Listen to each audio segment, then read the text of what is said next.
Hello guys, मैं रवि वर्मा और आप देख रहे हैं ओनली हेल्थ एडवाइस। तो आज इस वीडियो में मैं जिस मेडिसिन के बारे में बात करने जा रहा हूं वो है ओंडेंसेट्रोन। 70% लोग जानते हैं कि ओंडेंसेट्रोन एक नोजिया एंड वोमिटिंग यानी उल्टी और मतली की मेडिसिन है, लेकिन इसके डोजेस क्या हो सकते हैं?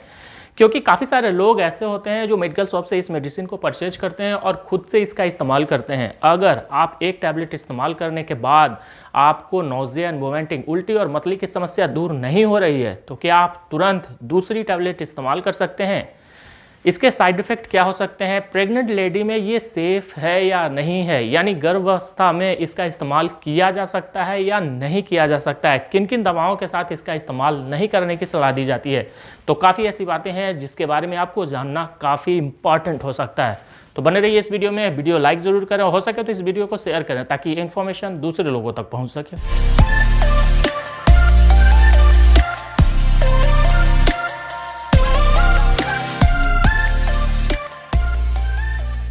ओंडेंसेट्रोन एक एंटी इमिटिंग ग्रुप की मेडिसिन है जो मुख्य रूप से सेरोटोनिन को ब्लॉक करता है और उल्टी और मतली की समस्या को दूर करता है। तो आप जानते हैं ओंडेंसेट्रोन किस तरह की उल्टी और मतली की समस्या को दूर कर सकता है। तो अगर आपको नॉर्मल से उल्टी और मतली की समस्या हो रही है, कभी कभी काफ़ी सारे लोगों में मतली की समस्या होती है और कुछ देर के बाद उनको उल्टी की समस्या भी शुरू हो जाती है।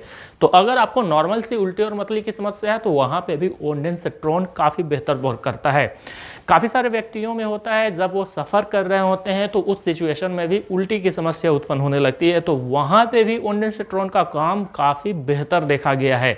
काफ़ी सारे केमोथेरेपी में या तो फिर ऑपरेशन के दौरान भी उल्टी की समस्या शुरू हो जाती है, तो वहाँ पे भी ओंडेंसेट्रोन का काम काफ़ी बेहतर देखा गया है। काफ़ी सारे बच्चों में डायरिया के साथ साथ वोमिटिंग की समस्या देखी गई है, तो वहाँ पे भी इसका इस्तेमाल काफ़ी बेहतर देखा गया है। तो कुछ ऐसे सिचुएशंस हैं जहाँ पे अगर उल्टी और मतली की समस्या आपको उत्पन्न होती है तो वहाँ पे ओंडेंसेट्रोन का वर्क काफ़ी बेहतर देखा गया है। ओंडेंसेट्रोन मुख्य रूप से टैबलेट, माउथ डिजॉल्विंग टैबलेट यानी मुंह में घुलने वाले टैबलेट और इंजेक्शंस में अवेलेबल है। तो आप जानते हैं ओंडेंसेट्रोन के कुछ साइड इफेक्ट के बारे में। हालांकि ओंडेंसेट्रोन से सभी लोगों में इसका साइड इफेक्ट नहीं देखा गया, लेकिन कुछ ऐसे लोग हैं जिनमें ओंडेंसेट्रोन का साइड इफेक्ट देखा गया है। तो अगर आपको किसी भी तरह का साइड इफेक्ट होता है यानी दुष्प्रभाव होता है तो उसमें सर दर्द की समस्या हो सकती है, कब्ज की समस्या देखी गई है यानी कॉन्स्टिपेशन की समस्या देखी गई है। अगर किसी भी तरह का साइड इफेक्ट होता है तो सीने में दर्द की समस्या देखी गई है, चक्कर आने की भी समस्या देखी गई है, मांसपेशियों में ऐंठन और अकड़न की समस्या देखी गई है, तेज दिल का धड़कना भी इसमें देखा गया, अस्थायी रूप से धुंधलापन यानी अगर आपको ओंडेंसेट्रोन से किसी भी तरह का साइड इफेक्ट होता है तो आपको धुंधलापन की समस्या हो सकती है जो कि अस्थायी हो सकता है, धीरे धीरे वो खुद ब खुद ठीक हो सकता है। पसीने आने की समस्या देखी गई है, होठों और जीभ का सूजना भी देखा गया है अगर किसी भी तरह का साइड इफेक्ट होता है तो। ये कॉमन से साइड इफेक्ट्स होते हैं जो कि खुद ब खुद ठीक हो जाते हैं। लेकिन अगर आप ओंडेंसेट्रोन इस्तेमाल कर रहे हैं और किसी भी तरह का साइड इफेक्ट होता है तो आप तुरंत अपने नजदीकी डॉक्टर से संपर्क करें। तो आप जानते हैं ओंडेंसेट्रोन के डोजेस के बारे में। इसके डोजेस अलग अलग दिए जा सकते हैं। अगर किसी व्यक्ति को सर्जरी के दौरान ओंडेंसेट्रोन की आवश्यकता पड़ती है तो वहां पे इसके डोजेस अलग हो सकते हैं। अगर किसी व्यक्ति को केमोथेरेपी के दौरान ओंडेंसेट्रोन की आवश्यकता पड़ती है तो वहां पे इसके डोजेस अलग हो सकते हैं। अगर कोई व्यक्ति केमोथेरेपी के दौरान ओंडेंसेट्रोन की आवश्यकता पड़ती है तो वहां पे जो इसके डोजेस हैं ओंडेंसेट्रोन के वो एडल्ट में 24 mg केमोथेरेपी स्टार्ट होने से 30 मिनट पहले दी जाती है। ये एडल्ट डोज हो गया। 24 mg वंस एक बार दी जाती है केमोथेरेपी स्टार्ट होने के 30 मिनट पहले। बच्चों में जो इसके डोजेज है वो 0.15 mg पर kg के हिसाब से बच्चों में इसके डोजेज दी जाती है 30 मिनट केमोथेरेपी स्टार्ट होने से पहले। ये तो केमोथेरेपी की बात होगी। अगर किसी व्यक्ति में नॉर्मल से नोजिया और वोमिटिंग की समस्या है तो वहाँ पे ओंडेंसेट्रोन के डोज क्या होंगे?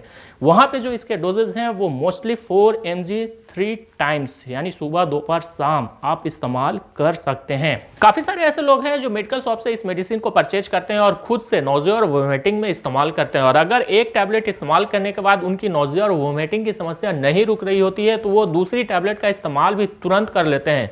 तो ऐसा बिल्कुल भी ना करें। ये हैवी डोजेस में काउंट होता है और हैवी डोजेस हमेशा साइड इफेक्ट का कारण बनता है। तो अगर आपको नॉर्मल सी नोजिया और वोमिटिंग की समस्या है तो आप ओंडेनसेट्रॉन का इस्तेमाल 4 mg ट्राइस अ डे यानी सुबह, दोपहर और शाम को करें। अगर एक टैबलेट इस्तेमाल भी करते लेते हैं तो कुछ समय तक रुकें, उसके बाद ही दूसरी टैबलेट इस्तेमाल करें। अगर आपको डायरिया के दौरान वोमिटिंग की समस्या हो रही है तो भी इसके जो डोजेज हैं वो 4 mg ट्राइस अ डे ही दी जाती है। प्रेगनेंसी में ओंडेनसेट्रॉन को सेफ नहीं माना गया है, यानी प्रेगनेंसी में आप ओंडेनसेट्रॉन का इस्तेमाल न करें तो बेहतर होगा। अगर प्रेगनेंसी में नोजिया और वोमिटिंग की समस्या काफ़ी ज़्यादा हो रही है तो तुरंत अपने नज़दीकी डॉक्टर से कंसल्ट करें और इसके अल्टरनेटिव के बारे में बात करें, क्योंकि ओंडेनसेट्रॉन के काफ़ी सारे ऐसे अल्टरनेटिव मौजूद हैं जो प्रेगनेंसी में दिए जा सकते हैं, लेकिन ओंडेनसेट्रॉन का इस्तेमाल सेकेंड ट्राइमेस्टर तक ना करें तो बेहतर होगा, क्योंकि इसका प्रभाव फीटस पर देखा गया है। अगर आपको ओंडेनसेट्रॉन आप इस्तेमाल करते हैं प्रेगनेंसी के दौरान और किसी भी तरह का साइड इफेक्ट होता है तो इसका दुष्प्रभाव फीटस पर भी देखा गया है। तो ओंडेनसेट्रॉन प्रेगनेंसी में इस्तेमाल नहीं करने की सलाह दी जाती है। तो आप जानते हैं ओंडेनसेट्रॉन को किन मेडिसिन के साथ में नहीं इस्तेमाल करने की सलाह दी जाती है। एमिट्रिप्टिलाइन, एपोमॉर्फिन और कार्बामाजेपिन कुछ ऐसी मेडिसिन है जिसके साथ में ओंडेनसेट्रॉन का इस्तेमाल नहीं करने की सलाह दी जाती है, क्योंकि इसके साथ इंटरेक्शन देखा गया है और इंटरेक्शन के कारण कुछ साइड इफेक्ट भी देखे गए हैं। तो अगर काफ़ी सारी ऐसी मेडिसिन है जिसके साथ में ओंडेनसेट्रॉन का इस्तेमाल नहीं करने की सलाह दी जाती है, तो अगर आपको जानना है तो मैंने ब्लॉग का लिंक डिस्क्रिप्शन में दे दिया है, आप वहाँ पर जाकर ओंडेनसेट्रॉन के बारे में पूरी जानकारी ले सकते हैं। तो वीडियो अच्छा लगा हो तो वीडियो को लाइक करें, शेयर जरूर करें ताकि ये इन्फॉर्मेशन दूसरे लोगों तक पहुँच सके।